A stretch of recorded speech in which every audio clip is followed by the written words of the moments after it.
إن الحمد لله نحمده ونستعينه ونستغفره ونؤمن به ونتوكل عليه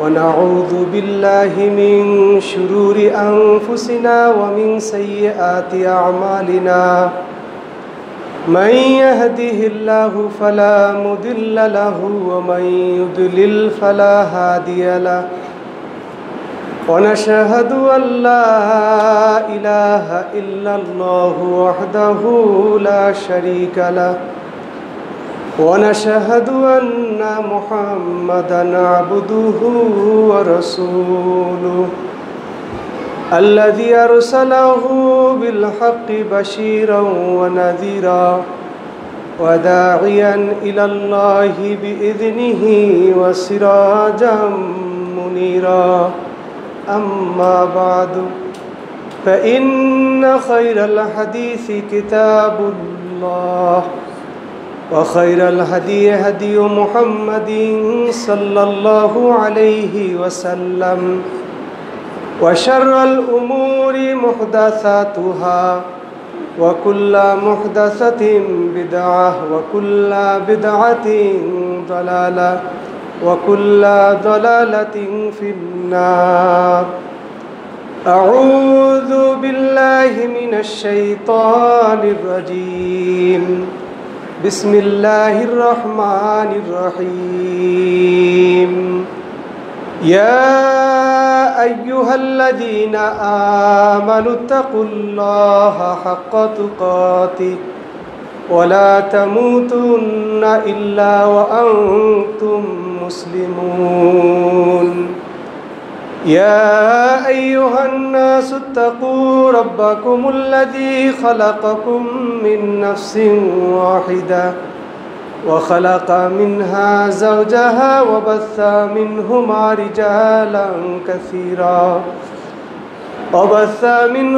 رجالا كثيرا ونساء واتقوا الله الذي تساءلون به والأرحام إن الله كان عليكم رقيبا يا أيها الذين آمنوا اتقوا الله وقولوا قولا سديدا يصلح لكم أعمالكم ويغفر لكم ذنوبكم ومن يطع الله ورسوله فقد فاز فوزا عظيما وقال الله تبارك وتعالى في كلامه المجيد والفرقان الحميد إن أول بيت وضع للناس للذي ببكة مباركا وهدى للعالمين فيه آيات بينات مقام إبراهيم ومن دخله كان آمنا ولله على الناس حج البيت من استطاع إليه سبيلا وعن أبي هريرة رضي الله تعالى عنه أنه قال رسول الله صلى الله عليه وسلم العمرة إلى العمرة كفارة لما بينهما والحج المبرور ليس له جزاء إلا الجنة رواه مسلم أو كما قال عليه الصلاة والسلام وقال رسول الله صلى الله عليه وسلم من حج لله فلم يرفث ولم يفسق رجع كيوم ولدته أمه رواه البخاري أو كما قال عليه الصلاة والسلام وعن ابن عمر رضي الله تعالى عنهما قال رسول الله صلى الله عليه وسلم بني الإسلام على 5 شهادة أن لا إله إلا الله وأن محمد رسول الله وإقام الصلاة وإيتاء الزكاة وصوم رمضان والحج من استطاع إليه سبيلا রাহুল বুখারী আও কামা ক্বাল আলাইহিস সালাতু ওয়াস সালাম। বারাকাল্লাহু লানা ওয়া লাকুম ফিল কুরআনিল আযীম ওয়া নাফা'না ওয়া ইয়্যাকুম বিল আয়াতি ওয়ায যিকরিল হাকীম ইন্নাহু তাআলা জাওয়াদুন কারীম। আল্লাহুম্মা সুবহানাকা লা ইলমা লানা ইল্লা মা 'আল্লামতানা ইন্নাকা আনতাল আলিমুল হাকীম। রব্বি ইশরাহ লি সাদরি ওয়া ইয়াসসির লি আমরি ওয়াহলুল উকদাতাম মিন লিসানি ইয়াফকাহু কওলি ওয়া বিকা নাস্তাঈন। আল্লাহুম্মা সাল্লি ওয়া সাল্লিম আলা মুহাম্মাদ ওয়া বারিক আলাইহি। আলহামদুলিল্লাহ, যাবতীয় প্রশংসা মহান আল্লাহ সুবহানাহু ওয়া তাআলার জন্য, যিনি আমাদেরকে হজের মাসে জুমার দিনে জামে মসজিদে এসে জুমার সালাত আদায়ের উদ্দেশ্যে বসার খুতবায় অংশগ্রহণের মতো সুযোগ দিল। শুরুতেই আমরা সেই মহান রব্বুল আলামিনের শুকরিয়া আদায় করে নেই, আলহামদুলিল্লাহ। আরেকবার শুকরিয়া আদায় করি এই নিমিত্তে যে আল্লাহ সুবহানাহু ওয়া তাআলা আমাকে মুসলিম হিসেবে দুনিয়াতে পাঠিয়েছেন, জন্মসূত্রে মুসলিম, আলহামদুলিল্লাহ। তিনি যদি চাইতেন যে আমাকে ইহুদির ঘরে পাঠাবেন, তিনি যদি চাইতেন আমাকে নাসারার ঘরে পাঠাবেন, তিনি যদি চাইতেন আমাকে হিন্দুর ঘরে পাঠাবেন, বৌদ্ধর ঘরে পাঠাবেন, শিখের ঘরে পাঠাবেন, জৈনর ঘরে পাঠাবেন, বাতিল ধর্ম বলতে যা আছে যে কোনো পরিবারে আমাকে যদি পাঠাতে চাইতেন তাহলে তিনি পাঠাতে পারতেন। সেখান থেকে আল্লাহ তাআলা নির্বাচন করে আল্লাহ তাআলা মুসলিম হিসেবে কবুল করেছেন এবং ইসলামের খাতার মধ্যে যে ফেরাকে বাতেলা আছে সেই সমস্ত বাতেলার ঘরেও আমাকে জন্মগ্রহণ করেন নাই, না শিয়ার ঘরে, না কাদিয়ানির ঘরে, না ভান্ডারির ঘরে, না রাফেজির ঘরে, না নামধারী সুন্নির ঘরে, না হিজবুশ শয়তানের ঘরে। সহি মানহাজের মধ্যে আল্লাহ তাআলা আমাদেরকে রেখেছেন, যেটাই হচ্ছে সিরাতে মুস্তাকিম। এজন্য আরেকবার শুকরিয়া তান বলি আলহামদুলিল্লাহ। আল্লাহ সুবহানাহু ওয়া তাআলা ইসলামকে আমাদের দিন হিসেবে মনোনীত করেছেন, এর ভিত্তি রেখেছেন 5টা বিষয়ের উপরে। বুখারীর 8 নম্বর হাদিস আমি আপনাদের সামনে খুতবার শুরুতেই পাঠ করেছি। আব্দুল্লাহ বিন ওমর রাদিয়াল্লাহু তাআলা আনহু থেকে হাদিসটা আসছে। রাসূল আকরাম সাল্লাল্লাহু আলাইহি ওয়াসাল্লাম ইরশাদ করেন যে ইসলামের ভিত্তি রাখা হয়েছে 5টি বিষয়ের পরে, 5টি আমলের পরে, 5টি কর্মের উপরে। তো কর্মটা কি? সাক্ষ্য দেওয়া। প্রথম হচ্ছে সাক্ষ্য দেওয়া, যে সাক্ষ্যটার মূলের ভিত হলো হৃদয়ে থাকবে। তাসদিক বিল জানান, ইকরার বিল লিসান, আমল বিল আরকান। তো আমার ইকরারটাই হলো ধরে নেওয়া হবে প্রমাণ হিসেবে যে না, এর হৃদয়ের মধ্যে বিশ্বাস আছে যে লা ইলাহা ইল্লাল্লাহ মুহাম্মাদুর রাসূলুল্লাহ, এই বিশ্বাসটা যে আছে এটা আমার মুখের স্বীকৃতি দ্বারা এটা মানুষ বিশ্বাস করবে এবং সেটা প্রমাণ পাবে আমার কাজে কর্মে। হাত পা অঙ্গ প্রত্যঙ্গ হারাম জিনিস থেকে আমি বিরত রাখতেছি, হারাম দিকে আমার হাত যাচ্ছে না, পা চলতেছে না, বোঝা যাচ্ছে যে আমার লা ইলাহা ইল্লাল্লাহর পাওয়ার বা বিশ্বাস এটা আমার হৃদয়ের মধ্যে আছে। এইভাবে সাক্ষ্য দেওয়াই হচ্ছে শাহাদাকে মেনে নেওয়া। এরপরে হচ্ছে শাহাদার পরেই হচ্ছে সালাতকে কায়েম করা। কায়েম করার অর্থ হচ্ছে সপ্তাহে একদিন পড়বো এটা না, 5 ওয়াক্ত সালাত নিয়মিত পড়া, সুন্নাত তরিকায় পড়া, অজু সহকারে পড়া, জামাতের সঙ্গে পড়া, পরিবার নিয়ে পড়া। এক কথায় সমাজের মধ্যে সালাতকে প্রতিষ্ঠা করা। প্রতিষ্ঠা বলতে আমরা যা বুঝি যে এই সমাজে আমরা যেমন বলি যে এই সমাজটা প্রতিষ্ঠিত হয়ে গেছে শিক্ষা দীক্ষার দিক থেকে, তার মানে শিক্ষা দীক্ষায় কোনো বকলম নাই। তো বেনামাজি বলতে যখন না থাকবে তখনই বোঝা যাবে যে সালাত কায়েম হয়ে গেছে। এটা হলো সালাত কায়েমের অর্থ বা সার্বিক অর্থ। আমি নিজেও পড়ি, 5 ওয়াক্তই পড়ি, পরিবারও পড়ে, সন্তানও পড়ে, সবাই পড়ে, বেনামাজি বলতে কেউ নাই এবং সালাতের আদব রক্ষা করেই পড়া হয়। এটা হচ্ছে সালাত কায়েম করা। ইকতাই যাকাত, যাকাত প্রদান করা। যাকাতের ক্ষেত্রে আমরা অনেক পিছিয়ে আছি। এটা হচ্ছে ইসলামের অন্যতম একটা রোকন। এই রোকন যদি কারো ছুটে যায় ফরজ হওয়ার পরেও, তাহলে ইসলামের গণ্ডিকে সে উপেক্ষা করে গেল, ইসলামের একটা ভিত তার নড়বড় হয়ে গেল। আবু বকর সিদ্দিক রাদিয়াল্লাহু তাআলা আনহু এই যাকাত অস্বীকারীদের বিরুদ্ধে যুদ্ধ করেছেন। ওমর তাকে এসে ঠেকাইছিলেন যে কিভাবে আপনি জিহাদ করবেন তাদের বিরুদ্ধে যারা সাক্ষ্য দিচ্ছে যে লা ইলাহা ইল্লাল্লাহ, বোঝা যাচ্ছে তাদের ঈমান আছে। তখন আবু বকর বলছেন আল্লাহি লা উকাতিলান্নাহুম মান ফারাকা সালাত ওয়াজ যাকাত, আল্লাহর কসম করে বলতেছি, তাদের বিরুদ্ধে আমি যুদ্ধ করবই করব যারা সালাত ও জাকাতের মাঝে পার্থক্য সৃষ্টি করেছে। সালাত আল্লাহর ফরজ বিধান, জাকাত আল্লাহর ফরজ বিধান, দুই ফরজকে উপেক্ষা করার কোনোই সুযোগ নাই। যদিও সালাতের গুরুত্ব বেশি, জাকাতের গুরুত্ব আছে, কম না, ফরজ ইবাদত। এজন্য যাদের ফরজ হয়ে গেছে জাকাত ঠিকমতো আদায় করা, হিসাব করে করে নিয়মতান্ত্রিকভাবে আদায় করা। এরপরে হচ্ছে রমজান মাস আসলে সিয়াম পালন করা, এটা প্রত্যেক মুসলিম উম্মার জন্য দায়িত্ব, কর্তব্য। যে সফরে আছে, যে অসুস্থ আছে, সে বাদে প্রত্যেক সাবালক সাবালিকার পরে এটা সিয়াম পালন করা ফরজ। এর যেমন আধ্যাত্মিক উপকারিতা আছে, শারীরিক উপকারিতা আছে। পাকস্থলী, হার্ট, কিডনি এগুলোর অনেক বিশ্রামের প্রয়োজন হয়, সিয়ামের মাধ্যমে সেটা আমাদের হয়ে যায়। আর আত্মারও শুদ্ধ হওয়ার প্রয়োজন আছে, আত্মা কলুষিত হয়ে যায় গুনাহ খাতার মাধ্যমে, সিয়ামের মাধ্যমে সেটা পরিশুদ্ধ হয়ে যায়। সর্বশেষ হচ্ছে এই অন্তর পরিশুদ্ধ করে ইবাদত বন্দেগী করে আল্লাহ তাআলার আরও ঘনিষ্ঠতা অর্জন করার জন্য বান্দা দুনিয়ার মোহকে ভুলে আল্লাহর সান্নিধ্যে যাবে। কিভাবে আল্লাহকে কাছে পাওয়া যায় তার একটা প্রশিক্ষণ চালানোর জন্য সে হজে গমন করবে।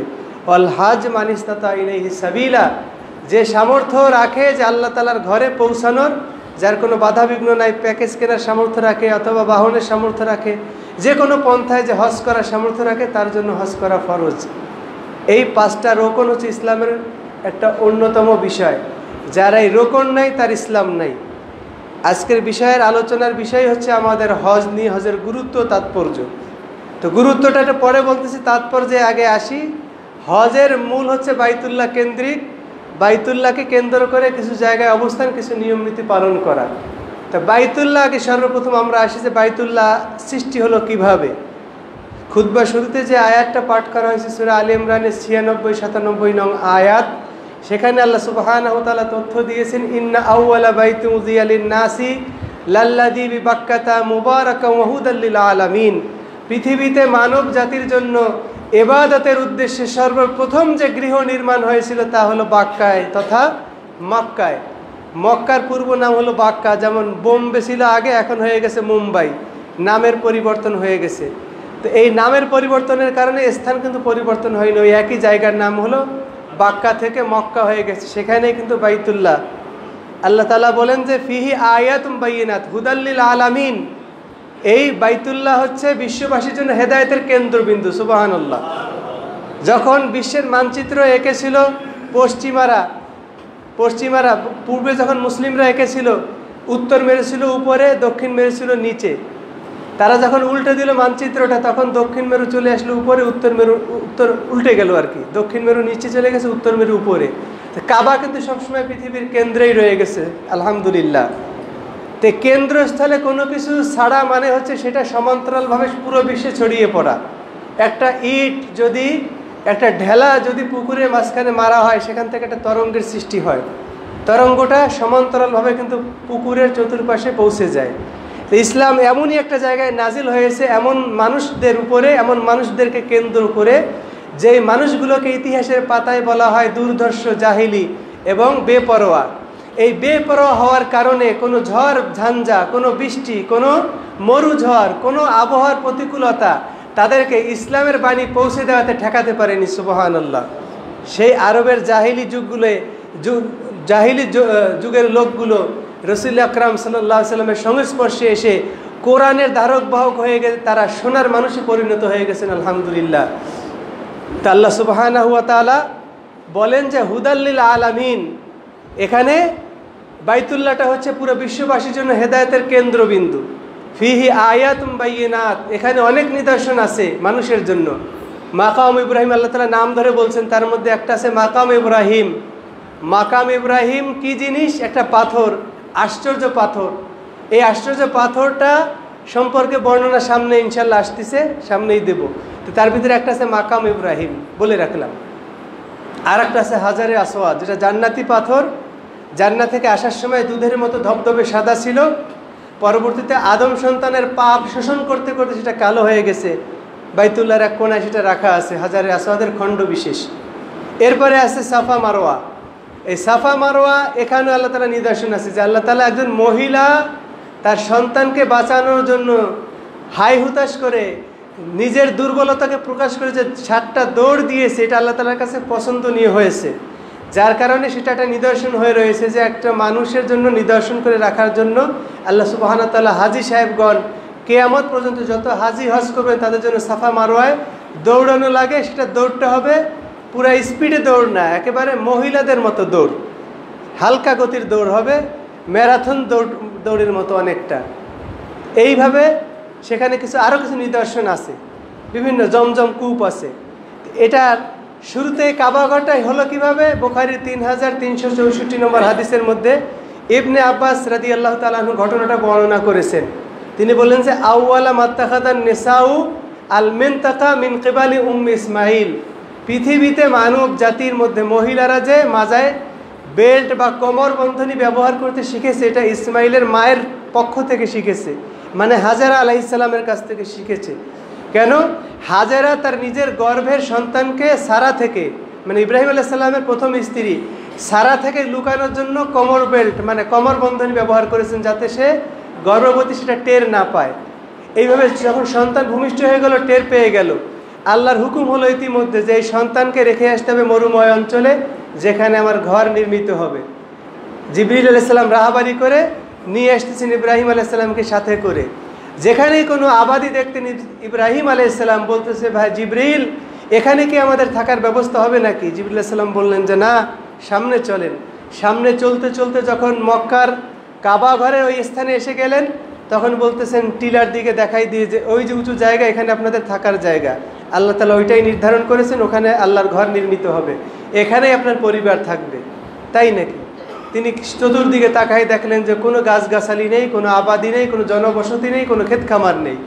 তারপরেও আল্লাহ তাআলার নির্দেশ, এই নির্দেশকে পালন করেছেন অক্ষরে অক্ষরে। পরিবারকে ওই অবস্থায় ওখানে রেখে চলে আসতেছেন, পিছনে ফিরতেছেন না ইব্রাহিম আলাইহিস সালাম। এই না ফেরার কারণ হচ্ছে যেহেতু দিলের মধ্যে মোহাব্বত আছে সন্তানের, কিন্তু আল্লাহর হুকুমের চাইতে যেন প্রাধান্য না পায়। এইভাবে নিজেকে কন্ট্রোল করার কারণেই আল্লাহ তাআলা ইব্রাহিম আলাইহিস সালামকে খলিল বানাই নিয়েছেন। অত্তাখাযাল্লাহু ইব্রাহিমা খলিলা, আল্লাহ তাআলা স্বয়ং নিজেই ইব্রাহিমকে বন্ধু বানাই নিয়েছেন, ঘনিষ্ঠ বন্ধু। খলিল মানে বেস্ট ফ্রেন্ড, সাধারণ ফ্রেন্ড না, বেস্ট ফ্রেন্ড বানাই নিয়েছেন আল্লাহ সুবহানাহু ওয়া তাআলা ইব্রাহিমকে। কারণ যতগুলো পরীক্ষা করেছেন আল্লাহ সুবহানাহু ওয়া তাআলা, সবগুলোতে তিনি পাশ করেছেন 100তে 100, আলহামদুলিল্লাহ। ওয়াইদ ইবতালা ইব্রাহিম রাব্বুহু বিকালিমাতিন ফাতাম্মাহুন্না, তার রব যখন তাকে বিভিন্ন বিষয়ে পরীক্ষা নিল, সে সেটাকে পূর্ণ করলো, পাশ করে গেল। এই পরীক্ষায় তিনি পাশ। ছেলে এবং স্ত্রীকে রেখে চলে আসতেছেন, পিছনে হাজেরা অনুসরণ করতেছেন, পিছে পিছে ছুটতেছেন, ইব্রাহিম আপনি আমাদেরকে এখানে রেখে যাচ্ছেন এই মরুময় অঞ্চলে, কোনো জনবসতি নাই, কোনো খাবারের ব্যবস্থা নাই, কোনো আবাদি নেই, কোনো কিছুই নেই, কোনো গাছপালা নেই, একেবারে শূন্য উদ্যান, একেবারে মরুময় অঞ্চল, ফাঁকা জায়গা। তো এভাবে রেখে চলে যাচ্ছেন, কিছুই বলতেছেন না, কারণ কি? ইব্রাহিম আলাইহিস সালাম কোনো উত্তর দিচ্ছেন না। উত্তর না পেয়ে সর্বশেষ হাজেরা প্রশ্ন করলেন যে এটা কি আপনার রবের নির্দেশ? তখন ইব্রাহিম আলাইহিস সালাম বললেন যে হ্যাঁ, এটা রব্বুল আলামিনের নির্দেশ। তখন হাজেরা নিজেকে সান্ত্বনা দিলেন, যদি রবের নির্দেশ হয়ে থাকে ইজান লা ইউজাইয়ুনা, যদি তিনি আদেশ দিয়ে থাকেন তাহলে অবশ্যই অবশ্যই তিনি আমাদেরকে ধ্বংস করবেন না। এই বিশ্বাস নিয়ে তিনি আবার ফিরে আসলেন। ইব্রাহিম আলাইহিস সালাম চলে গেলেন, সানিয়া নামক জায়গায় যখন আসলেন, অর্থাৎ উঁচু এলাকা পাড়ি দিয়ে আবার নিচে ঢালে চলে আসলেন। এখন বুঝতে পারছেন যে এখান থেকে আর আমার ছেলে মেয়েকে দেখা যাবে না। তখন বাইতুল্লাহ যেখানে নির্মিত হবে সেই জায়গার দিকে ফিরে হাত তুলে দোয়া করতেছেন পরিবারের জন্য। সামনাসামনি দেখলে মায়া হবে, মায়াকে উপেক্ষা করে এবার আল্লাহ তাআলার কাছে সুপর্দ করে যাবেন পরিবারকে, যে আল্লাহ রেখে তো যাচ্ছি। কোরআনে কারিমে সূরা ইব্রাহিমের মধ্যে আসছে, ইব্রাহিম আলাইহিস সালাম এইভাবে দোয়া করতেছেন, রব্বানা ইন্নী আসকানতু মিন যুররিয়াতি বিওয়াদিন গায়রি যী যারইন ইনদা বাইতিকাল মুহাররামি রব্বানা লিয়ুকিমুস সালাহ ফাজআল আফিদাতাম মিনান নাসি তাহবি ইলাইহিম ওয়ারযুকহুম মিনাস সামারাতি লাআল্লাহুম ইয়াশকুরুন। বলতেছেন রব্বুল আলামিন, আমার এই পরিবার পরিজনকে এমন মরুময় অঞ্চলে রেখে যাচ্ছি যেখানে কোনো আবাদি নেই, যেখানে কোনো চাষাবাদের ব্যবস্থা নেই, একেবারে শুকনো মরু উদ্যান। হে আল্লাহ, এখানে তোমার ঘর নির্মিত হবে, এখানে তারা সালাত কায়েম করবে, সেই উদ্দেশ্যেই রেখে যাচ্ছি। আল্লাহ তুমি এদের প্রতি রহম করো, দয়া করো। মানুষের এক শ্রেণীর লোকদেরকে আল্লাহ এখানে ভিড়াই দাও, তারা যেন এখানে এসে বসতি স্থাপন করে। ওয়ারযুকহুম মিনাস সামারাত, এবং ফলের মাধ্যমে তাদেরকে তুমি রুজির ব্যবস্থা করে দাও আল্লাহ। লাআল্লাহুম ইয়াশকুরুন, তারা যেন সেই ফল থেকে জীবিকা আহরণ করে তোমার শুকরিয়া আদায় করতে পারে। দোয়া কবুল সেই যুগ থেকে নিয়ে আজও পর্যন্ত দেখবেন যে বিশ্বের আনাচে কানাচে যত ধরনের ফল হয় পৃথিবীতে, সব ধরনের ফল মক্কাতুল মুকাররমায় পাওয়া যাবে ইনশাআল্লাহ। আপনি যতটা তাজা ফল না পাবেন, আপনার দেশের ফল সেখানে তাজা ফল ভোরে বিমানে ভোর হওয়ার আগেই পৌঁছে যাবে, শাকসবজি সহ। তার দোয়ারি ফসল মক্কাতুল মুকাররমায়, ইব্রাহিম আলাইহিস সালামের দোয়ার ফসল। এই যে রেখে গেলেন ছেলে মেয়েদেরকে, দোয়া করে গেলেন, কিসের জন্য? বাইতুল্লাহ নির্মিত হবে, এটা আল্লাহ তাআলার পূর্ব নির্ধারিত। এরপরে ইব্রাহিম আলাইহিস সালাম চলে গেলেন, কিন্তু পাথের মধ্যে যে ব্যাগের মধ্যে যে কিছু খেজুর ছিল আর পানি ছিল, খেজুর আর পানি যখন ফুরিয়ে গেল, বাচ্চা দুধ কম পাওয়া শুরু করলো। এখন বাচ্চা তো তৃষ্ণায় ছটফট করে, মাও ছটফট করে।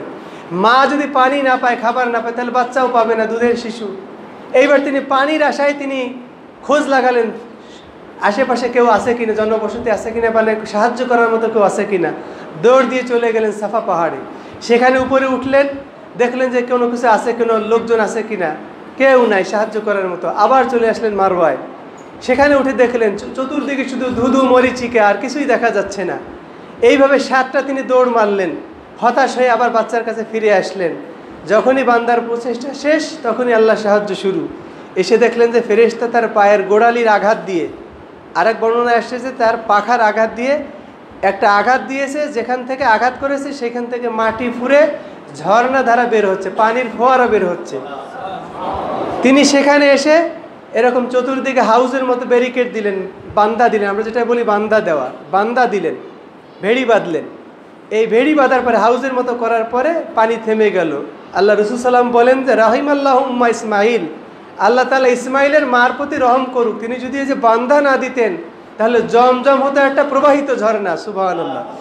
যেহেতু আল্লাহর মর্জি যা সেটাই হয়েছে, এখন ঝর্ণা জমজম একটা স্বাভাবিক কুয়া হিসেবে আছে, কিন্তু তার পানি কিন্তু ফুরাচ্ছে না। আর পানির মধ্যে এতটা বরকত আল্লাহ তাআলা দিয়েছেন, যেটা খাদ্যের চাহিদাও পূরণ করে, তৃষ্ণাও নিবারণ করে। সুবহানাল্লাহ। এত বড় পুষ্টিগুণ পানির মধ্যে আছে। এটা মানুষের এলেমের বরকত দান করে, এলেমের বরকত হয়, রোগের শেফা হয় পানির মধ্যে। সুবহানাল্লাহ। এত বড় বরকতময় পানি এই জমজমের পানি। সেই জমজম যেখানে তৈরি হয়ে গেল, এরপরে নিজেও পান করলে, শিশু দুধ পাওয়া শুরু করে দিল। এরপরে জুরহুম গোত্রের লোক যাচ্ছিল ওই পাশ দিয়ে, তারা দেখলো যে পাখি উঠতেছে, কি ব্যাপার, এখানে তো পাখি উড়ার কথা না, তাহলে নিশ্চয়ই নিচে কোনো পানির সন্ধান পাওয়া গেছে। তারা এসে দেখলো যে এখানে পানির ফোয়ারা উঠতেছে। ইসমাইলের মা হাজেরা আলাইহিস সালামকে বললেন যে আমাদেরকে এখানে থাকার অনুমতি হবে? বলতে হ্যাঁ, আমি তো চাই একটা জনবসতি এখানে গড়ে উঠুক, তবে পানির পরে তোমাদের কোনো কর্তৃত্ব চলবে না। বলে যে কর্তৃত্ব দরকার নাই, আমরা থাকতে পারলেই হয়েছে, পানি শুধু পান করতে পারলেই হয়েছে, কর্তৃত্বের আমাদের দরকার নাই। তারা বিনা কর্তৃত্বে সেখানে বসতি স্থাপন করলো। আস্তে আস্তে ইসমাইল বড় হতে আরম্ভ করলো। যখন পরিপূর্ণ যৌবনে পদার্পণ করলেন, ইসমাইলের মা ইতিমধ্যে মারা গেলেন, হাজেরা আলাইহিস সালাম। আর ইসমাইল একটা স্ত্রী মেয়েকে, ওই জুরহুম গোত্রের একটা মেয়েকে বিবাহ করলেন। বহুদিন পর ইব্রাহিম আলাইহিস সালাম আসছেন পরিবারের খোঁজ নিতে, যে পরিবারকে রেখে আসছি আল্লাহর হুকুমে, কি অবস্থায় আছে একটু দেখে আসি। এত তো যাতায়াত ব্যবস্থা সুবিধা ছিল না, প্যালেস্টাইন থেকে আসা অতটা সহজা ছিল না সেই জামানায়। তো মাঝে মধ্যে এসে দেখে যেতেন। তো এসে দেখছেন যে ইসমাইল বাড়িতে নেই, সে বিবাহ করেছে, তার স্ত্রী আছে বাড়িতে। ইসমাইল কোথায় গেছে? শিকারে গেছে। তোমাদের জীবন সংসার চলে কেমন? বলে যে না, খুবই দুঃখে ভরাক্রান্ত আমরা, না আছে সংসারে কোনো শান্তি, না আছে কোনো সচ্ছলতা, আমরা খুবই অভাবের মধ্যে দিন যাপন করতেছি, খাওয়া দাওয়া খুবই কষ্ট, নানান রকম সমস্যা, অভিযোগ তুলে ধরলো শ্বশুরের কাছে, ইব্রাহিম আলাইহিস সালামের কাছে। ইব্রাহিম আলাইহিস সালাম বুঝতে পারলেন যে মেয়েটা হচ্ছে অকৃতজ্ঞ, বেসবর এবং দিনদার না। তো বলে গেলেন যে ঠিক আছে, ইসমাইল যখন শিকার থেকে বাড়িতে আসবে, আমার পক্ষ থেকে সালাম বলবে তাকে, আর বলবে যে সে যেন তার ঘরের চৌকাঠটা পাল্টে ফেলে। তো ইসমাইল আলাইহিস সালাম বাসায় আসার পরে টের পাইছেন, মানুষের কানাঘুষি শুনে, যে হয়তো বা আমার বাবা এসেছিল, বাড়িতে দৌড় দিয়ে চলে গেছেন যে কেউ এসেছিল নাকি। হ্যাঁ, এরকম একজন বৃদ্ধ লোক এসেছিল, কিছু বলে গেছে। আমাদের খোঁজ খবর নেওয়ার পরে বলে গেছেন যে আপনি যেন আপনার ঘরের চৌকাঠটা পাল্টে ফেলেন। তো ইসমাইল আলাইহিস সালাম বললেন যে তিনি হচ্ছে আমার বাবা, তিনি আল্লাহর খলিল, তিনি যা নির্দেশ করে গেছেন সেটা অক্ষরে অক্ষরে পালন করতে হবে, সেই হুকুম নড়চড় করার ক্ষমতা আমার নাই। আমার বাবা তোমাকে ছেড়ে দিতে বলেছেন, কারণ তোমার অভাব অভিযোগের কারণে তিনি অসন্তুষ্ট হয়েছেন, তুমি তোমার পরিবারের কাছে চলে যাও। তাকে তালাক দিয়ে সেই গোত্রে আর একটা মেয়েকে বিবাহ করেছেন। বহুদিন পরে ইব্রাহিম আলাইহিস সালাম আবার আসছেন পরিবারের খোঁজ নিতে। সেই দিনে দেখেন যে ইসমাইল বাড়িতে নেই, কোথায় গেছে? শিকারে গেছে। তোমাদের সংসার চলে কেমন? আলহামদুলিল্লাহ, আমরা আল্লাহর ইচ্ছায় ভালোই আছি, সুখে শান্তিতেই আছি, খেয়ে দিয়ে মোটামুটি ভালোই আছি। তোমাদের খানা পিনা কি? আমাদের খানা হচ্ছে গোশত আর পানীয়। আল্লাহ তাআলা তোমাদের গোশত এবং পানীয়তে বারাকা দান করুক, আল্লাহুম্মা আমিন। তো এই দোয়ার ফসলে কি হয়েছে? যে মক্কা ছাড়া পৃথিবীর আর কোথাও শুধুমাত্র গোশত আর পানি দ্বারা জীবন ধারণ করা যায় না, একমাত্র মক্কাতুল মুকাররমায় যায় গোশত আর পানি দ্বারা। কারণ গোশত খেতে খেতে মানুষ হলে একদম অতিষ্ঠ হয়ে যায় অনেক সময়, একটানা গোশত খেলে তখন সবজির প্রয়োজন হয়। কিন্তু মক্কাতুল মুকাররমায় শুধুমাত্র গোশত এবং পানীয় দ্বারা জীবন ধারণ করা সম্ভব। এটা ইব্রাহিম আলাইহিস সালামের দোয়ার ফসল এবং দোয়ার বরকত। এই যে দোয়া করে তিনি চলে গেলেন এবং বললেন যে তোমার স্বামী ইসমাইল যখন বাড়িতে আসবে তাকে বলবে সে যেন তার চৌকাঠটা বহাল রাখে। তো বাড়িতে এসে জিজ্ঞাসা করলেন যে কেউ এসেছিল নাকি? হ্যাঁ, সুন্দর সুদর্শন একজন বৃদ্ধ লোক এসেছিল। বিভিন্ন খোঁজখবর নেওয়ার পরে বলে গেছে যে আপনি যেন আপনার ঘরের চৌকাঠটা ঠিক রাখেন। তো ইসমাইল আলাইহিস সালাম বলতেছেন, বিবি, ঘরের চৌকাঠ হচ্ছে তুমি। আমার বাবা তোমার কথাবার্তায় সন্তুষ্ট হয়ে তোমাকে বহাল রাখতে বলেছেন, তোমাকে দিনদার হিসেবে পেয়েছেন। তো তুমি বহালই থাকবে ইনশাআল্লাহ, তুমি আমার সংসারে থাকবে। এইভাবে চলতে লাগলো। ইসমাইলের দেখা দুইবার এসে তিনি পাননি। বহুদিন পরে তিনি আবার আসছেন ইব্রাহিম আলাইহিস সালাম খোঁজ নেওয়ার জন্য। এবার দেখতেছে যে ওই যে ইসমাইল একটা গাছের নিচে বসে তীরের ফলা ঠিক করতেছে। দূর থেকে দেখতে পেয়েছেন ইসমাইল আলাইহিস সালাম যে ওই যে আব্বা এসেছেন। হাদিসের ভিতরে আল্লাহ রাসূল সাল্লাল্লাহু আলাইহি ওয়াসাল্লাম বলেন যে একজন ছেলে যখন বহুদিন পর পিতাকে দেখার পরে দৌড় দিয়ে চলে যায়, যা যা করে ঠিক ইসমাইল এবং ইব্রাহিম আলাইহিস সালাম তাই করলেন। দৌড় দিয়ে বাবার কাছে চলে গেলেন, আলিঙ্গল করলেন, জড়াজড়ি করলেন, আদর করলেন বাবা ছেলেকে। ছেলেও আদর নিল। আদর সোহাগ নেওয়ার পরে এবার ঠান্ডা হওয়ার পরে বলতেছেন যে বাবা, আল্লাহ তাআলার নির্দেশ, এইখানে আল্লাহ তাআলার ঘর নির্মাণ হবে। তিনি একটা উঁচু টিলার দিকে ইশারা করলেন যে এই টিলা জায়গায় এখানে আমাদের ঘর নির্মাণ হবে, আল্লাহ তাআলার ঘর। তুমি কি আমাকে সহযোগিতা করবা? যে অবশ্যই আব্বা, আমি সহযোগিতা করব। ইসমাইল আলাইহিস সালাম পাথর টেনে নিয়ে আসেন, ইব্রাহিম আলাইহিস সালাম ঘর নির্মাণ করেন পাথরের পরে পাথর রেখে। যখন হাতের নাগাল পর্যন্ত উঠে গেলেন, এরপরে তার হাতে নাগাল পাচ্ছেন না, উপরে উঠে গেছে দেওয়াল, এখন উঠবেন কিভাবে? এরপরে ফেরেশতা কর্তৃক যে পাথরটা ইসমাইল আলাইহিস সালাম সংগ্রহ করে নিয়ে আসলেন, ফেরেশতার মাধ্যমে নিয়ে আসছেন তিনি বাছাই করে, সেই পাথরটা তাকে লিফটের মতো উপরে তুলে নিয়েছেন। সুবহানাল্লাহ।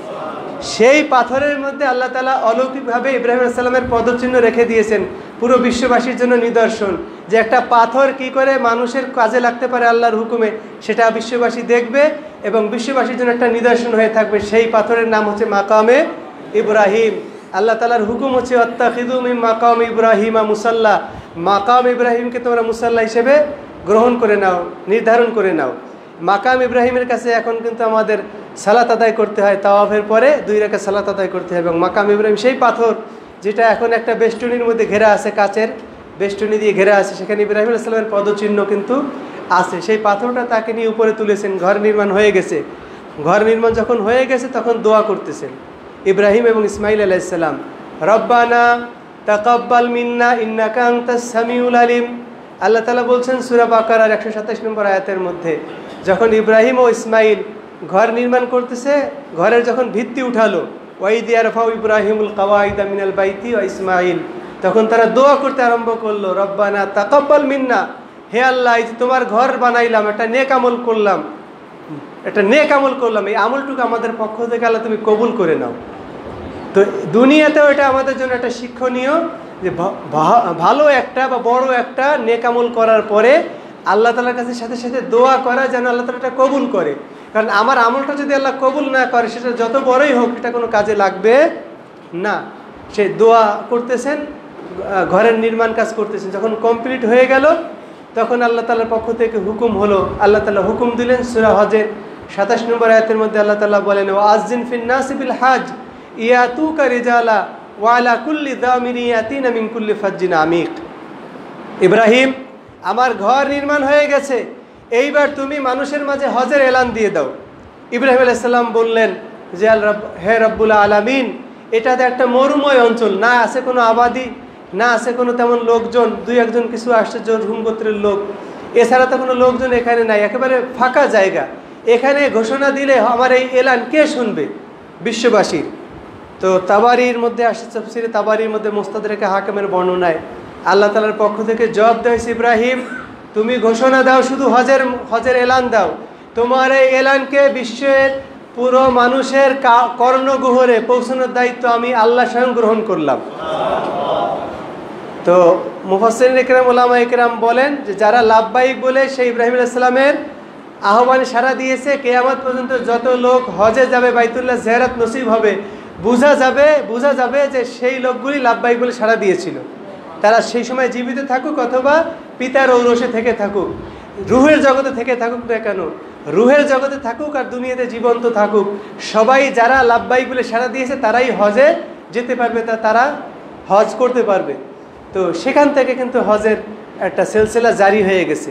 পুরো মানুষ, আল্লাহ সুবহানাহু ওয়া তাআলা প্রত্যেকটা মানুষের কর্ণগহ্বরে সে হজের এলান পৌঁছে দিয়েছিলেন। মানুষ সেখান থেকে হজ করে আসতেছে, হজ করতেছে, উঠে চড়ে বিশ্বের বিভিন্ন প্রান্তর থেকে মানুষ আসতেছিল।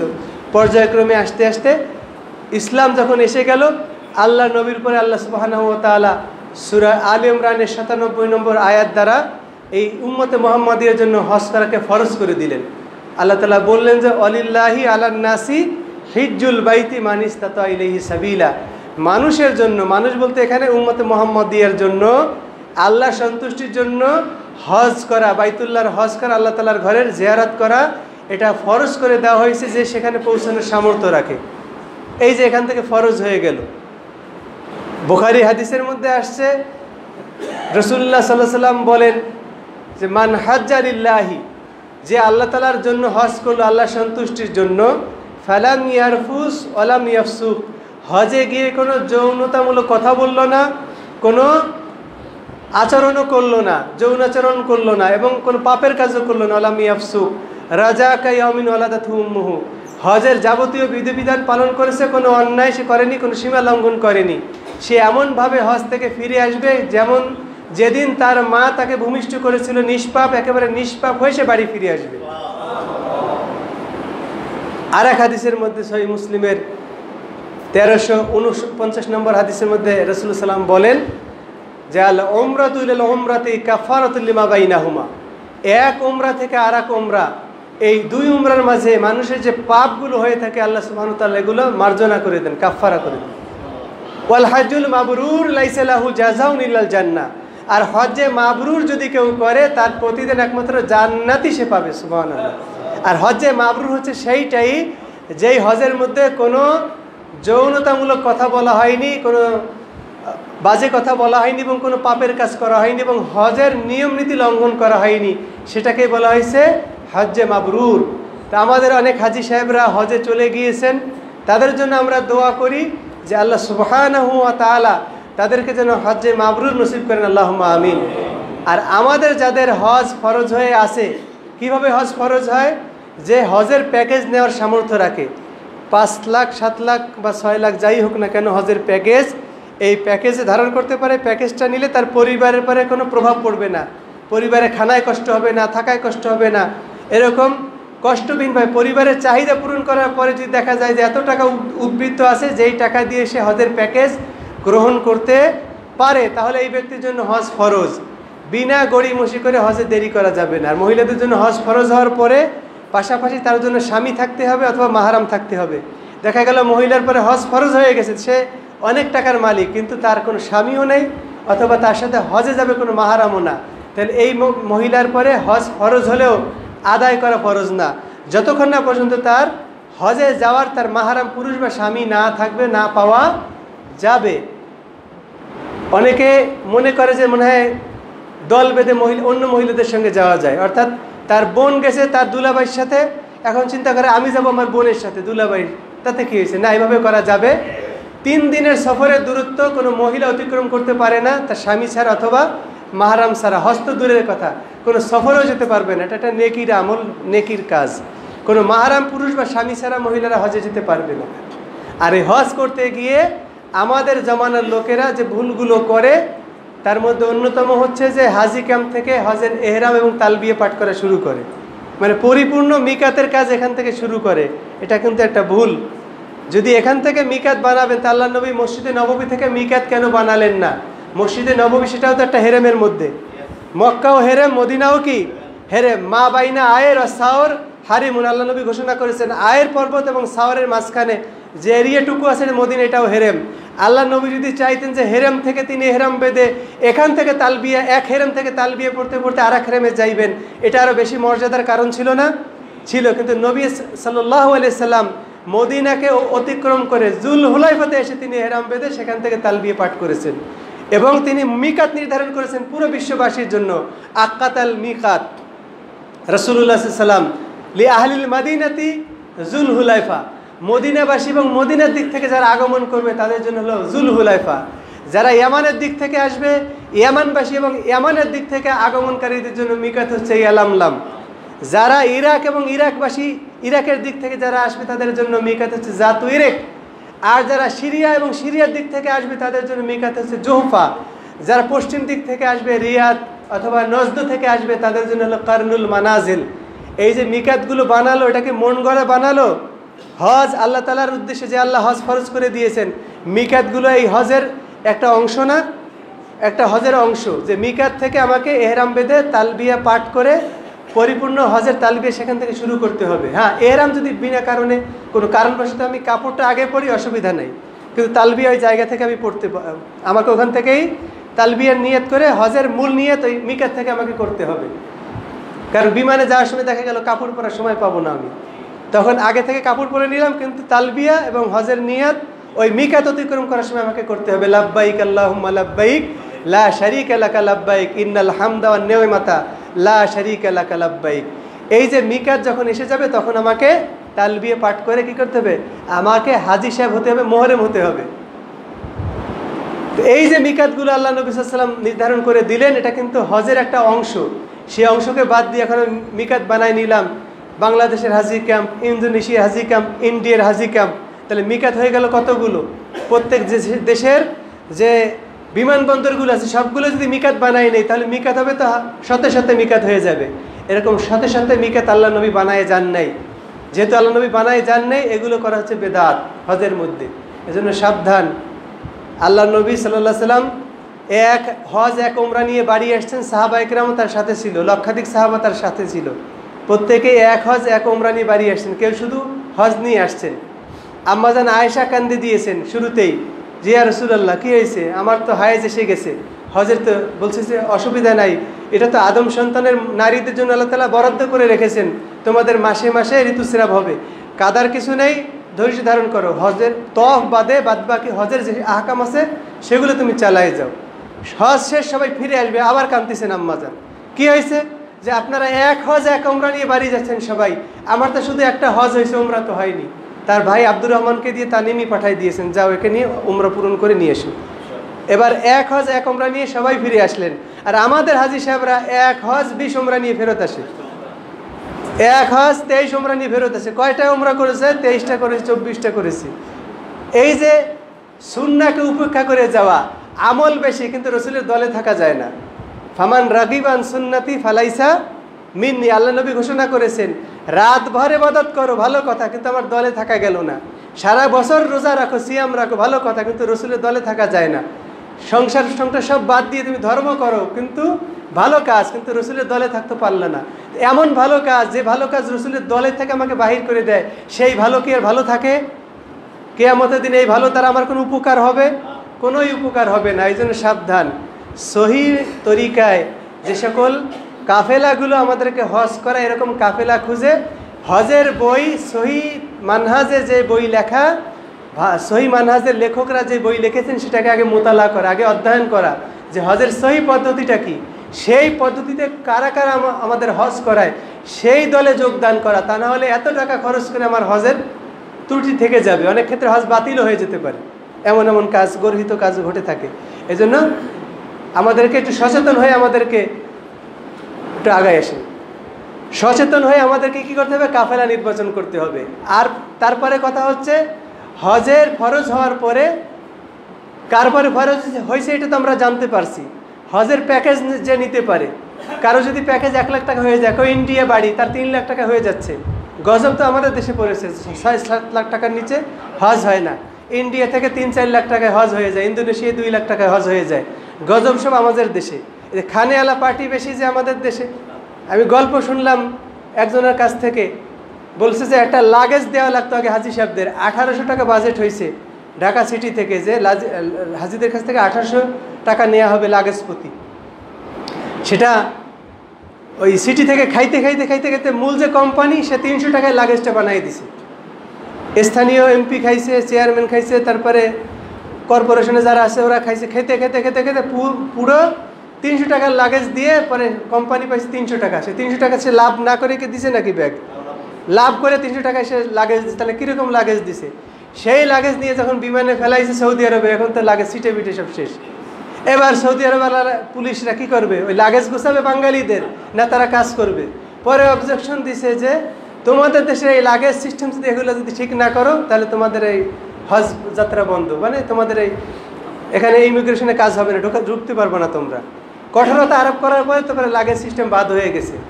আমরা হলাম সেই জাতি যে 300 টাকার লাগেজে 1800 টাকার মানে নিয়ে টাকা নিয়ে হাজিদের কাছ থেকে 300 টাকার লাগেজ দেয়, সেই লাগেজে নর্মাল। এইভাবে হলো আমাদের। এই জন্য আমাদের হজের প্যাকেজের দাম এত বেশি। হজটাকে কঠিন করে দেওয়া হয়েছে আমাদের জন্য। যদি আসান করে দেওয়া হয়তো আরও হাজি সাহেব যেতে পারতো আমাদের দেশ থেকে। কোটা বেশি, কিন্তু কোটা পূরণ হয় না আমাদের দেশে। তো যারা এই সমস্ত কৃত্রিম কারসাজি করতেছে নিজের পেট পূরণের ধান্দায়, আল্লাহ তাআলা এদের কড়াল গ্রাস থেকে আমাদেরকে হেফাজত করুন আর ওদের নেস্ত নাবুদ করে দিবেন, আল্লাহুম্মা আমিন। হজ ফরজ হয়ে যাওয়ার পরে বিনা ওজরে বিলম্ব করা ঠিক না, বিনা ওজরে বিলম্ব করা ঠিক না। ওজর থাকলে বিলম্ব করতে পারে। আল্লাহ নবী বড় মাসলাহাত, ইসলাম যেহেতু প্রাথমিক অবস্থায় আছে, আরও কিছু লোক নিয়ে হজ করবেন, সেই মাসলাহাতের দিকে তাকায় তিনি 100 লক্ষ সাহাবীর মধ্যে ঘোষণা দিলেন যে আগামী বছর, মানে এই বছর আল্লাহ নবী হজ করবেন 10ম হিজরিতে। ঘোষণা পাওয়ার সঙ্গে সঙ্গে আনাসে কানাসে যত সাহাবী ছিল সাধ্য অনুযায়ী সবাই হাজির হয়ে গেছে যে আল্লাহ নবীর সাথে হজ করবে। তো বিলম্বে করা ফরজ, সুযোগ আছে বিলম্বে করার, কিন্তু গায়ে রথ থাকতে যাওয়া, তা নাহলে সাফা মারা আপনাকে হুইল চেয়ারে ঠেলতে হবে, তওয়াফ করাতে হবে হুইল চেয়ারে, ওই কাবা মানে আপনার মিনা আরাফা মুজদালিফা আপনাকে ঠেলে ঠেলে নিতে হবে, আর একজনের ঘাড়ে আপনি বোঝা হয়ে থাকবেন। দরকার কি? গায়ে তকত থাকতে যাওয়া। আল্লাহ নবী সাল্লাল্লাহু আলাইহি ওয়াসাল্লাম গিয়েছেন, তার গায়ে তকত ছিল, দেরি করার পরেও তার গায়ে কী ছিল? শক্তি ছিল। আল্লাহ নবীর শক্তি খর্ব হয়নি। এরপরে তিনি হজের কার্য ঘোষণা দিয়ে সমস্ত লোকজনকে নিয়ে যেভাবে যেভাবে নিয়ম বর্ণিত আছে হজের, প্রথমে তিনি মিনায় আসলেন, তারপরে তিনি আরাফায় গেলেন, বাতনে ওয়াদিতে যখন আসলেন ইসলামের সৌন্দর্যকে তিনি তুলে ধরলেন মানুষের সামনে, যে ইসলামের সারমর্ম কথা কি, ইসলামের সুমহান বাণী কি, এগুলোর কিছু সার নির্যাস মানুষের সামনে তুলে ধরলেন। যেহেতু সকল বর্ণের সকল মানে এলাকার মানুষ সেখানে জমায়েত হয়েছে, তৎকালীন যুগে যারা ইসলাম গ্রহণ করেছে বিভিন্ন এলাকার মানুষ এসেছে। এরপর আল্লাহ নবী সেখানে দাঁড়িয়ে একটা ভাষণ দিলেন, যেই ভাষণটাকেই বলা হয় ইতিহাসে যে বিদায় হজের ভাষণ। নবী সাল্লাল্লাহু আলাইহি ওয়াসাল্লাম সবাইকে উদ্দেশ্য করে বলেন যে ইন্না দিমাআকুম ওয়া আমওয়ালাকুম হারামুন আলাইকুম কাহুরমাতি ইয়াউমিকুম হাযা ফি বালাদিকুম হাযা ফি শাহরিকুম হাযা। শুনে রাখো আমার উম্মত, তোমাদের পারস্পরিক রক্ত এবং তোমাদের পারস্পরিক সম্পদ, একে অপরের সম্পদ হরণ করা এবং রক্তপাত ঘটানো ঠিক সেরকমই হারাম। আজকের দিনটা যেমন হারাম, আজকের এই যে এলাকাতে আমরা আছি এলাকাটা যেমন হারাম, এই মাসটা যেমন হারাম, এই এলাকায় অন্যায় কাজ করা যায় না, এই মাসে অন্যায় কাজ করা যায় না, এই সময়কে এই স্থানে অন্যায় কাজ করা যায় না। এই দিকে লক্ষ্য রেখে তোমাদের জানের মালের হেফাজতটা ওরকম গুরুত্বপূর্ণ, অর্থাৎ পারস্পরিক জান মালের হেফাজত করতে হবে। কেউ কারো রক্তপাত ঘটাতে পারবে না, একে অপরের রক্তপাত ঘটানো ওরকম হারাম, একে অপরকে মূল্যায়ন করবে তোমরা। এরপরে আল্লাহ নবী সাল্লাল্লাহু আলাইহি ওয়াসাল্লাম বললেন যে আলা কুল্লু শাইইন মিন আমরিল জাহিলিয়াতি তাহতা কদামাইয়া মওজুন। শুনে রাখো আমার উম্মত, জাহিলি যুগের যত কুপ্রথা আছে, যত বাতিল রীতিনীতি আছে, সবগুলোকে আমার পায়ের নিচে দাফন করে দিয়ে গেলাম, পায়ের তলদেশে রাখলাম। তার মানে এগুলো আর কোনো কার্যকারিতা থাকবে না।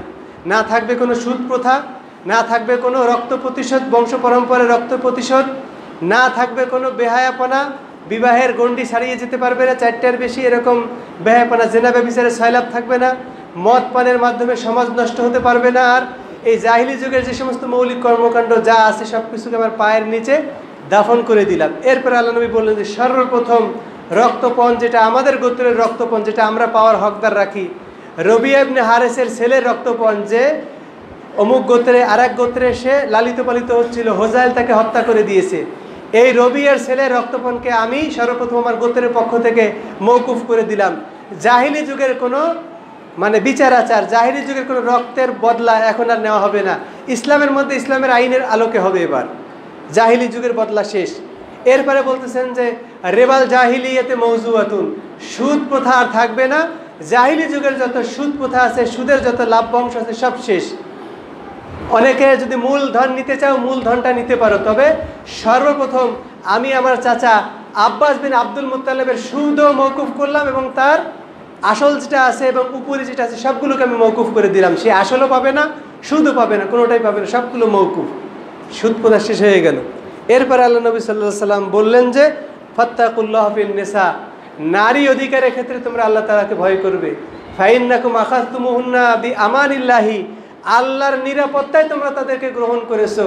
ওয়াস্তাহালালতুম ফুরুজাহুন্না বিকালিমাতিল্লাহ, আল্লাহর বিশেষ অনুগ্রহে বিশেষ পদ্ধতিতে তাদেরকে তোমরা হালাল করে নিয়েছো। তাদের অধিকার সম্পর্কে তোমরা খেয়াল রাখবে। তারা তোমাদের পক্ষ থেকে তাদের মান সম্মান অনুযায়ী, তাদের অবস্থান অনুযায়ী খোরপোষ ভরণ পোষণ এগুলো পাওয়ার দাবি রাখে। আর তোমাদের হক হচ্ছে তাদের কাছে, তোমরা তাদেরকে অপছন্দ করো, তাদেরকে তারা ঘরে ঠাঁই দিবে না, তোমার ঘরের রক্ষণাবেক্ষণ করবে, তোমার ঘরে সে হবে পুরো রক্ষণাবেক্ষণকারিণী এবং তোমাকে সে তত্ত্বাবধান করবে। তার তোমার যাবতীয় জিনিসের হেফাজত করবে। এইভাবে পারস্পরিক হক যদি রক্ষা করা হয় তাহলে দাম্পত্য জীবনে আর কোনো কলহ থাকবে না। আল্লাহ নবী সাল্লাল্লাহু আলাইহি ওয়াসাল্লাম এই নারী অধিকারের কথা ব্যাপকভাবে বলে গেলেন পুরো সাহাবীদের সামনে। এরপরে বলতেছেন যে আমি তোমাদের মাঝে একটা ছেড়ে যাচ্ছি, কাদ তারাকতু ফীকুম মা লান তাদিল্লু ইন ইহতাসাতুম বিহি, যদি তোমরা সেটাকে আঁকড়ে ধরো জীবনে তোমরা পথভ্রষ্ট হবে না। কিতাবুল্লাহ, সেটা হচ্ছে আল্লাহ তাআলার কিতাব, আল্লাহ তাআলার কিতাবকে নিয়ে তোমরা থাকবা। আর এক হাদিসে আসছে যে আল্লাহর কিতাবের সাথে সাথে তার নবীর সুন্নাত, কারণ কিতাবটা তো যথেষ্ট মৌলিকভাবে, তার ব্যাখ্যাও তো লাগে। ব্যাখ্যা না যদি নেয় মানুষ, তাহলে না নিয়ে এক গ্রুপ কিন্তু গুমরা হয়ে গেছে অলরেডি, যারা শুধু কোরআন মানতে চায়, হাদিস মানতে চায় না। নিজেদের মন গড়া ব্যাখ্যা দিয়ে নাচ গান তাদের নিকটে হালাল, সালাত এই সালাত আর সেই সালাত না, 1400 বছরের আগের মোহাম্মদে, কোরআনের মোহাম্মদে এক ব্যক্তি না। কাফের হওয়ার জন্য তো এই কথাটাই যথেষ্ট, কাফের হতে তার বাকি নেই। কোরআনে যে মোহাম্মদের কথা বলা আছে, মোহাম্মদ বিন আবদুল্লাহ, সে আবদুল্লাহ এক আবদুল্লাহ না। এই যে কোরআন নিজেদের মস্তিষ্ক অনুযায়ী বোঝার কারণে এই গ্রুপ গোমরা হয়ে গেছে। আর বলতেছে যে ওই যে হাদিসে আছে আল্লাহর কিতাব আঁকড়ে ধরার কথা, সেই হাদিসে তো সুন্নার কথা নাই, সুন্নার কথা তো অন্য হাদিসে আছে, অন্য হাদিস, সেটা মানবা না তুমি, হাদিসই মানো না, তাই এক হাদিস তুমি দলিল দাও কিভাবে? আর আল্লাহ তাআলা যে বলছেন সূরা নাহলের 44 নম্বর আয়াতের মধ্যে যে ওয়ানজালনা ইলাইকা যিকরা লিতুবাইয়িনা লিন-নাসি মা নুজিলা ইলাইহিম, আপনার কাছে আপনি যে জিকির নাজিল করেছি আমরা, এটা কেন নাজিল করেছি? লিতুবাইয়িনা লিন-নাস, মানুষকে আপনি ব্যাখ্যা করে দিবেন ওই জিনিস মা নুজিলা ইলাইহিম মির রাব্বিহিম, তাদের রবের পক্ষ থেকে যে বিধান নাজিল করা হয়েছে, সালাত নাজিল করা হয়েছে, যাকাত নাজিল করা হয়েছে, হজ নাজিল করা হয়েছে। সালাত কিভাবে শুরু করবে এ কথা কি কোরআনে আছে নাকি?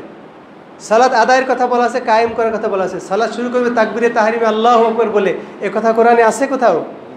এর পদ্ধতি বয়ান করবে কে? দায়িত্ব দিছে কাকে? আল্লাহ, নবী সাল্লাল্লাহু আলাইহি সাল্লামকে। সেই দায়িত্ব, সেই পদ্ধতি নবী থেকে যদি না নেই, নিজের থেকে চেষ্টা করি নেওয়ার, তাহলে তো বিপথে যাবই, কোনো সন্দেহ নাই। তো একটা গ্রুপ বিপথে গেছে। আল্লাহ নবী সাল্লাল্লাহু আলাইহি সাল্লাম বলছেন যে এই কিতাবকে আঁকড়ে ধরলে যথাযথভাবে রসুলের ব্যাখ্যা অনুযায়ী, তাহলে তোমরা গোমরা হবে না, পথভ্রষ্ট হবে না। এই পথভ্রষ্টতা থেকে বাঁচতে গেলে আমাদের এইগুলো মানতে হবে, যে কিতাব সুন্নাহকে আঁকড়ে ধরতে হবে। মুয়াত্তা মালিকের যে বর্ণনাটা আসে, তারাকতু ফীকুম আমরাইন লান তাদিল্লু মা তামাসসাকতুম বিহিমা, আমি চলে যাচ্ছি তোমাদের মাঝে দুটো জিনিস ছেড়ে যাচ্ছি, যতদিন এই দুটো জিনিস তোমরা আঁকড়ে ধরবে কখনো পথভ্রষ্ট হবে না। কিতাব আল্লাহি ওয়া সুন্নাতা নবীহি, এক হচ্ছে আল্লাহর কিতাব, দুই হচ্ছে আল্লাহর নবীর সুন্নাহ। এই দুইটাকে আঁকড়ে থাকলে, আঁকড়ে ধরলে আমরা যে সিরাতে মুস্তাকিমে থাকবো, আল্লাহ নবী গ্যারান্টি দিয়েছেন। এর বাহিরে গেলে এই সিরাতে মুস্তাকিম থেকে ছিটকে পড়ে যাবে, এটাও সুস্পষ্ট রয়েছে বা ওটা আমাদের জানতে পারি। তো যারা কোরআন বুঝতেছে সুন্নাহকে বাদ দিয়ে নিজের বুঝ মতো, তারা অবশ্যই সিরাতে মুস্তাকিম থেকে ছিটকে পড়ে গেছে। এই ভাষণগুলো দেওয়ার পরে আল্লাহ নবী সাল্লাল্লাহু আলাইহি সাল্লাম এইবার বলতেছেন সার কথা, শোনো, আল্লাহ তাআলা তোমাদের মাঝে কিন্তু আমাকে একটা দায়িত্ব দিয়ে পাঠিয়েছে, রিসালাতের দায়িত্ব। তোমাদের মাঝে 23 বছর যে আমি একটা মেহনত করেছি, সারমর্মটা উপস্থাপন করলাম, এই 23 বছরে যা কিছু নাজিল হলো, ইতিমধ্যে আল্লাহ তাআলা কোরআন নাজিল করে দিলেন, আল ইয়াউমা আকমালতু লাকুম দীনাকুম ওয়া আতমামতু আলাইকুম নি'মাতি রাদিতু লাকুমুল ইসলাম দীনা। এই ঘোষণা যখন এসে গেল, আল্লাহ তাআলা বললেন যে আজকের দিন আমি তোমাদের জন্য তোমাদের ধর্মকে পূর্ণাঙ্গ ঘোষণা করলাম এবং আমার ওহির বিধানকে পরিপূর্ণতা দান করলাম এবং ইসলামকে তোমাদের জীবন ধারণের জন্য আমি আল্লাহ তোমাদের জীবন বিধান হিসেবে মনোনীত করে তোমাদের উপরে রাজি হয়ে গেলাম। সুবহানাল্লাহ। এই যে ইসলাম আমাদের জন্য ধর্ম হলো এবং দিন পূর্ণাঙ্গ হয়ে গেল, ঘোষণা এসে গেল। এরপরে আল্লাহ নবী বললেন যে এই যে আল্লাহ তাআলার পক্ষ থেকে যে দায়িত্ব এসেছে, 23 বছর ধরে তোমাদের পিছনে মেহনত করেছি, একজন দুজন লোক ছিল মক্কা, আজকে লক্ষাধিক মুসলমান আমার সামনে আছে, আমি কি আমার রিসালাতের দায়িত্ব তোমাদের কাছে পৌঁছাতে পেরেছি? আল্লাহ হাল বাল্লাগতু। আল্লাহ নবী বলতেছেন, হ্যাঁ আমার সাহাবীরা, আমি কি আমার দায়িত্ব পৌঁছাতে পেরেছি? সকলেই বলতেছেন যে বালা বাল্লাগতু, আমি আমার উপরে অর্পিত দায়িত্ব যথাযথভাবে পৌঁছে দিয়েছি। সুবহানাল্লাহ। এরপর আল্লাহ নবী বললেন যে আলা ফাল্লিউবাল্লিগু শাহিদু মিনকুমুল গায়বা, আমার উম্মাহ শুনে রাখো, যারা এখানে উপস্থিত আছো, যারা উপস্থিত নাই, জীবিত হোক এবং ভবিষ্যৎ প্রজন্ম হোক যারা আসবে, এদের কাছে ইসলামের সুমহান বাণীকে পৌঁছে দেওয়ার দায়িত্ব তোমার পরে থেকে গেল। বাল্লিগু আন্নি ওয়ালাউ আয়া, আমার পক্ষ থেকে একটি বাণী হলেও প্রচার করে দাও। এজন্য সাহাবায়ে কেরামের ত্যাগ ও তিতিক্ষার বদৌলতে ইসলাম কিন্তু আমরা এখানে বসে পাচ্ছি। মক্কা মদিনা খুঁজলে দেখা যাবে 20 থেকে 30 হাজার সাহাবীর কবর, বাদ বাকি কবর কোথায় রচিত হয়েছে?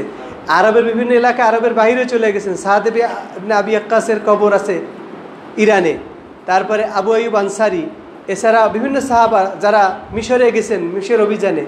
এরপরে পরবর্তী জমানার সাহাবীদের অনেক অংশ পাওয়া যায় যে এমনকি চিটাগাঙেও এসেছেন তারা। কেউ আসছে বাণিজ্য কাফেলা নিয়ে, ইসলামের আদর্শ দেখে তাদের বাণিজ্য, তাদের চরিত্র দেখে অনেক ইসলাম গ্রহণ করেছে। কেউ গেছে দাওয়াতি কাজ নিয়ে, কেউ গেছে জিহাদের ময়দানে, মানে আল্লাহর দিনকে বুলন্দ করার জন্য। তারা কখনো পিছপা হয়নি, ওইখানেই তারা জীবন দিয়েছেন ইসলামের জন্য, ইসলামের বাণীকে প্রচার করার জন্য। আর আল্লাহ সুবহানাহু ওয়া তাআলা সেই বেপরোয়া জাতির কাছেই কোরআনটা নাজিল করেছেন, যাতে করে বেপরোয়া গতিতে বিভিন্ন রকম প্রতিকূল আবহাওয়াকে উপেক্ষা করে যেন বিশ্বের আনাচে কানাচে তার ইসলামের বাহিনী, ইসলামের বাণী নিয়ে ছড়িয়ে পড়তে পারে। যখন কাদেসিয়ার যুদ্ধ হয়, তখন সাদ ইবনে আবি ওয়াক্কাস বলতেছে যে দেখো, শত্রুরা কিন্তু ওই পাশেও আছে, তোমরা কি চাও যে ইসলামের কালেমা এই সীমানা পর্যন্ত স্থগিত থাকবে, নাকি ওপারেও ইসলামের কালেমা উড্ডীন হবে, ইসলামের পতাকা উড্ডীন হবে, আল্লাহর সার্বভৌমত্ব প্রতিষ্ঠা পাবে? এটা তোমরা চাও? যে আমরা চাই যে নদীর ওপারেও ইসলামের কালেমা বুলন্দ হবে, ইসলামের ঝান্ডা উড়বে, আল্লাহর সার্বভৌমত্ব প্রতিষ্ঠা পাবে, এটা আমরাও চাই। তাহলে এই যে ব্রিজ উঠিয়ে দিয়েছে, খেওয়া ওরা নিয়ে চলে গেছে, পার হওয়ার কোনো উপায় নেই, আমার পিছনে তোমরা আল্লাহর পরে ভরসা করে পানির মধ্যে তোমরা ঝাঁপায় পড়ো। হাসবুনাল্লাহু নি'মাল ওয়াকিল নি'মাল মাওলা ওয়া নি'মান নাসির, এইভাবে দোয়া পড়ে পড়ে তিনি আল্লাহর উপর ভরসা করে পানির পরে দিয়ে নদীর পরে পাড়ি দিয়ে চলে গেলেন। গিয়ে তিনি সেখানে শত্রুর সম্মুখে জিহাদ করে পুরো শত্রুকে পরাস্ত করে তিনি বিজয় লাভ করলেন। সুবহানাল্লাহ।